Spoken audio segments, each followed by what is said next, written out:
Assalamualaikum warahmatullahi wabarakatuh. Waalaikumsalam warahmatullahi wabarakatuh. Nah, teman-teman, hari ini kita bakal diskusi mengenai toxic comment di media sosial. Sejak munculnya media sosial, juga semakin banyak muncul permasalahan-permasalahan media sosial yang baru, kayak ada yang bunuh diri akibat komen-komen jahat tersebut kan. Nah, jadi menurut kawan-kawan itu peristiwa itu kayak mana, kawan-kawan? Itu komen-komen negatif itu mungkin ini judgmental orang itu gak bagus. Nah, karena kan kita judgmental orang itu bisa merubah fisik seseorang. Jadi dia gak percaya diri dengan dirinya sendiri. Jadi dari hal tersebut, judge atau komen-komen negatif untuk menjudge orang yang dilihat dari luarnya saja tanpa tahu keseluruhan dari orang tersebut, maka itu akan merubah seseorang hingga membuat orang itu minder akan keluar dari masalahnya tersebut. Jadi kita itu harus pandai-pandailah untuk mengkomen, dan itu kan kayaknya di komen-komen itu kalau kita nggak ada hubungan dengan kita, ya jangan dikomen kan. Sejatinya manusia itu harus pintar-pintar untuk menjadi manusia yang lebih baik, bukan untuk manusia yang lebih buruk. Mungkin seperti itu, Hijri. Pintar-pintar berbicara ya kan, gitu kan. Ya. Oke, aku mau nanggapi pendapat Abang ya. Jadi menurut Abang itu kita nggak boleh gitu kan mengkomen sesuatu atau apa yang pengen di orang share gitu kita komen, kita nggak boleh gitu kan. Jadi menurut Abang kayak mana cara supaya kita itu setiap orang jangan dari orang, dari kita sendiri, kayak mana supaya kita tuh jangan mudah untuk ngomen apa sedikit komen orang gitu, jangan kayak mana, apa caranya supaya kita jangan mudah untuk mengomen atau menjudge seseorang itu. Ya. Contohnya gini, misal ada suatu berita di dalam Facebook lah, orang memposting, misal ini potongan atau penggalan video. Jadi kalau potongan dan penggalan video, kita harus cari sumber dulu, ujung dari permasalahan yang mereka bahas. Jangan kita hanya menonton hanya sepenggal tanpa tahu ujung dari masalah dan dari awal masalah itu. Jadi kita itu harus pintar dalam menggunakan media sosial.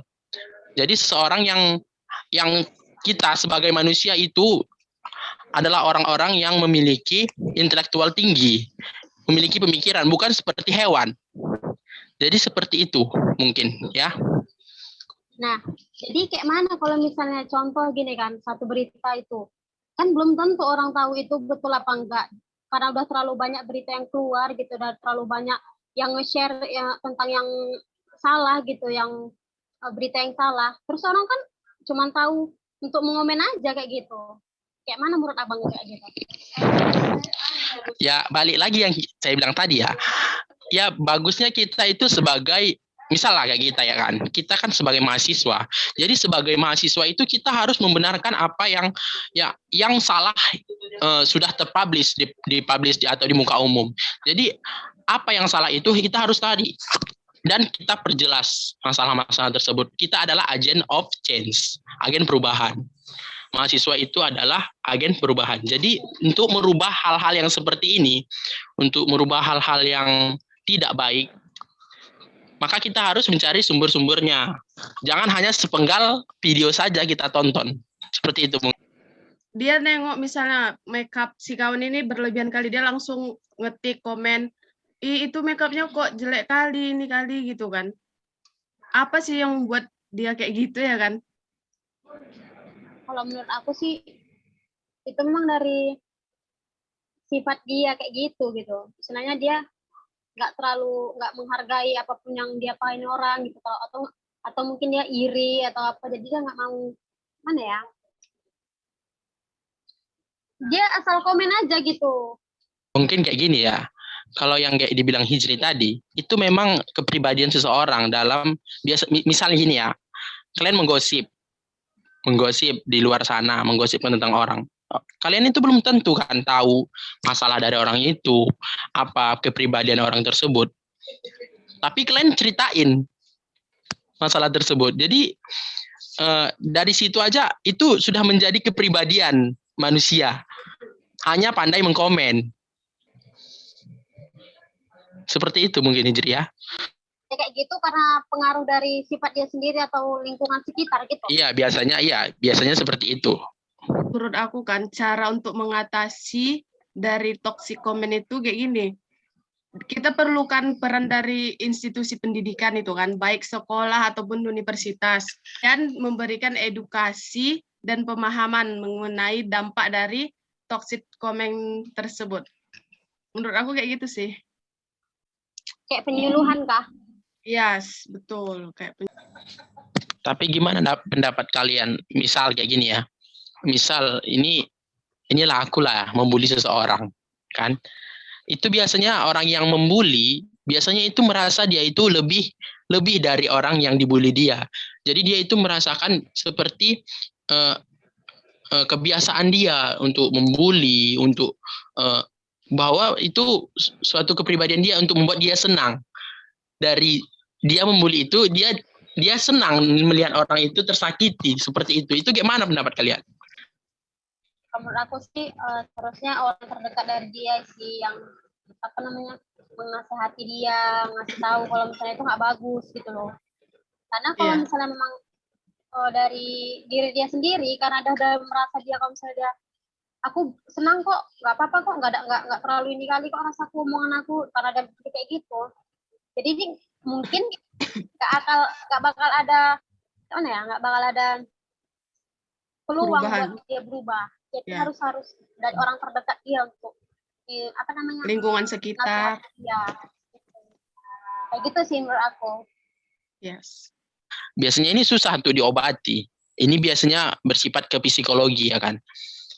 Bawa ke psikologi untuk mengobati hal tersebut. Psikiater ya.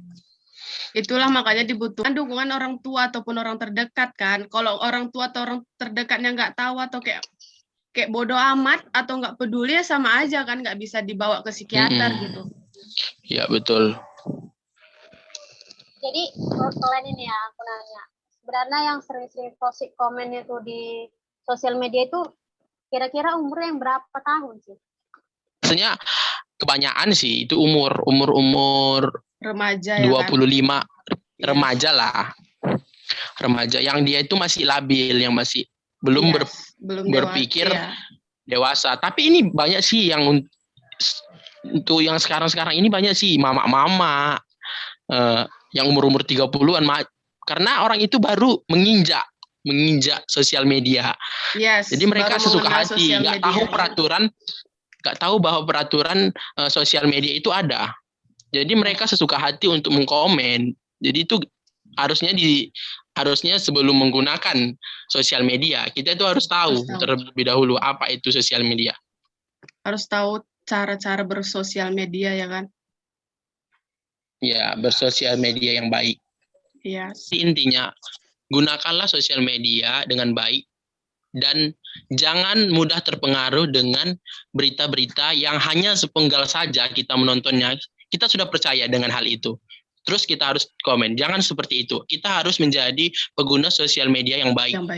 Yang tahu peraturan-peraturan sosial media dan batasan-batasan kita dalam menggunakan sosial media. Mungkin seperti itu. Terima kasih kawan-kawan sudah mau berdiskusi hari ini. Dan selamat beristirahat semua. Thank you. Wassalamualaikum warahmatullahi wabarakatuh. Waalaikumsalam warahmatullahi wabarakatuh.